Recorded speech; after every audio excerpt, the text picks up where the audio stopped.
বন্ধু বান্ধৱীসকল ভিডিঅ'টো শেষলৈ চাব আৰু চেনেলটোক ছাবস্ক্ৰাইব কৰিব। যদিও প্ৰেম বিবাহ নাছিল, আমাৰ বিয়াখন বেছ ধুমধামেৰে হৈছিল। আমাৰ দুয়োখন ঘৰেই মধ্যবিত্ত পৰিয়ালৰ আছিল। স্বামীৰ চাকৰি নাছিল যদিও তেওঁৰ দুখনকৈ ডাঙৰ দোকান আছিল আৰু ঘৰখনৰ একমাত্ৰ ল'ৰা আছিল। ফুলসজ্জাৰ নিশা মই বৰ অস্বস্তিকৰ মাজেৰে নিশাটো পাৰ কৰিলোঁ। যদিও আমি একেখন বিচনাতে একেলগে শয়ন কৰিছিলোঁ, কিন্তু তেওঁ আছিল বিচনাৰ এটা কাষত আৰু মই আনটো কাষত। এগৰাকী নৱবিবাহিতা পত্নী হিচাপে ঘৰৰ সকলো কাম বন কৰি মই বিচনাত আহোঁ মানে তেওঁ নাকেৰে ঘৰ ঘৰাই গভীৰ নিদ্ৰাত আছিল। বহুত সময় মই বিচনাতে বহিছিলোঁ, ভাবিছিলোঁ তেওঁ কিজানি মাত এষাৰ দিব। নাই, তেওঁৰ উমঘামেই নাই। কি আচৰিত মানুহৰ লগত বিয়া হ'লোঁ মই। শেষত ময়ে তেওঁৰ গাটো জোকাৰি দি সুধিছিলোঁ, হেৰা, টোপনি গলা নেকি? চকু নেমেলাকৈয়ে শোৱা বুলি কৈ পুনৰ কাপোৰখন মেৰিয়াই লৈ আকৌ শুই পৰিল। মোৰো বহুত ভাগৰ লাগিছিল, তাতে টোপনি ক্ষতি। ভাবিলোঁ হয়তো তেওঁৰ গা ভাল নহ'বও পাৰে। ক'ব নোৱাৰাকৈয়ে মোৰো টোপনি আহিল। পাছদিনা মোৰ বান্ধৱী অঞ্জুৱে ফোনত মোৰ খা খবৰ ল'লে। মাজতে সুধিলে, সোহাগ ৰাত কেইছা হে? ময়ো ক'লোঁ, সকলো ঠিকেই আছে। মোৰ স্বামী বহুত ভাল। ফোনটো ৰাখি ভাবিলোঁ সঁচাকৈয়ে সোহাগ ৰাত মোৰ দৰে আন কাৰোবাৰ জীৱনত হৈছেনে নাই। যিমান ভাগৰুৱা হ'লেও নৱবিবাহিতা পত্নীক এনেদৰে প্ৰথম নিশা এৰি দিব লাগেনে? যি নহওক, সময়ত দেখা যাব বুলি মনতে গোপনে ৰাখিলোঁ।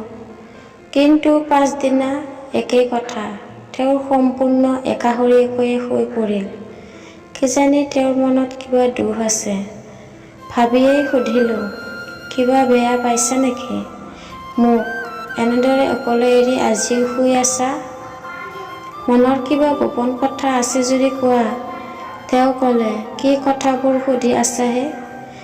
শুৱা তুমি, একো নাই। এইবুলি কৈয়ে তেওঁ শুই পৰিল।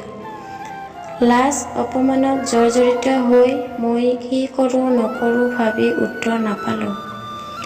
নিজৰাৰ ঢলৰ দৰে বাগৰি অহা চকুপানীখিনি বাধা দি ৰাখিব নোৱাৰিলোঁ। এনেদৰে কান্দি কান্দি এসময়ত টোপনি গ'লোঁ। একেদৰে যেতিয়া এমাহ পাৰ হৈ গ'ল, বা আৰু মাক কথাখিনি কোৱাটো ভাল হ'ব। লাজ অপমান এৰি এই সকলো ক'লোঁ। মা বৰ ধাৰ্মিক, সৰল মনৰ মানুহ। মায়ে ক'লে, তুমি বিয়নীক মনে মনে কথাবোৰ ক'বাচোন। কিজানি জোঁৱাইৰ কিবা ভিতৰুৱা অসুখ থাকিব পাৰে। ডাক্তৰক দেখালে ভাল হ'ব। মাৰ কথামতে এদিন শাহুমাক কথাখিনি ভাঙি পাতি ক'লোঁ। শাহুমায়ে ক'লে, তাৰতো তেনেকুৱা অসুখ থাকিব পাৰে বুলি আজিলৈকে আমি গম পোৱা নাই। তুমি মৰমেৰে তাক বুজাবাচোন। যি নহওক, লাজ মান এৰি তেওঁক এদিন সাবটি ধৰিলোঁ। কিন্তু এয়া কি অদ্ভুত আচৰণ। তেওঁৰ মোৰ হাতখন দেখোন কামুৰি দিছে। দুখ পাই মই এৰি দিলোঁ। কন্দাৰ বাহিৰে যেন মোৰ একো কামেই নাছিল। পাছদিনা ৰাতিপুৱা শাহুমাক ৰাতিটোৰ ঘটনাটো ক'লোঁ। শাহুমায়েও ৰ'বা, ধৈৰ্য নেহেৰুৱাবা বুলি কৈ কোনো ডাক্তৰক চিনাকি ডাক্তৰ এজনলৈ ফোন কৰিলে। ডাক্তৰজনে পিছদিনা আমাক দুয়োকে মাতি পঠিয়ালে। ৰাতি তেওঁ ভাত খাই থাকোঁতে শাহুমায়ে আমাক ডাক্তৰৰ ওচৰলৈ যোৱাৰ কথা ক'লে। তেওঁ প্ৰথমে মান্তি হোৱা নাছিল, যদিও পাছত মান্তি হ'ল। পাছদিনা আমি ডাক্তৰৰ ওচৰলৈ গ'লোঁ।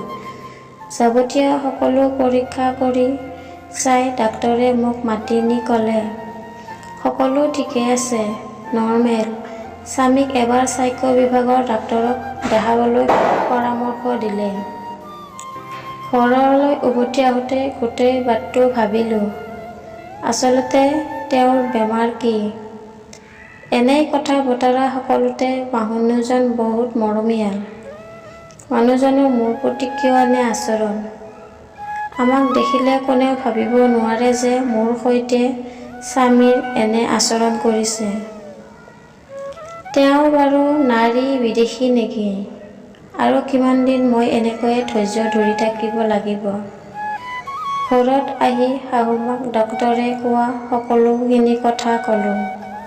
বন্ধু-বান্ধৱীসকল, বাকীখিনি আপোনালোকে দ্বিতীয়টো ভিডিঅ'ত চাবলৈ পাব, কাৰণ ভিডিঅ'টো বহুত দীঘলীয়া হৈ যাব কাৰণে মই এই ভিডিঅ'টো দুভাগ কৰিলোঁ। আৰু যিসকলে চেনেলটোক এতিয়াও ছাবস্ক্ৰাইব কৰা নাই তেনেহ'লে ছাবস্ক্ৰাইব কৰি থৈ দিব আৰু লগতে এটা লাইক আৰু এটা ভাল কমেণ্ট কৰিব বুলি আশা ৰাখিলোঁ। আৰু সকলোৱে ভিডিঅ'টো চোৱাৰ বাবে আপোনালোক সকলোকে বহুত বহুত ধন্যবাদ। আকৌ লগ পাম অন্য এটা ভিডিঅ'ৰ সৈতে।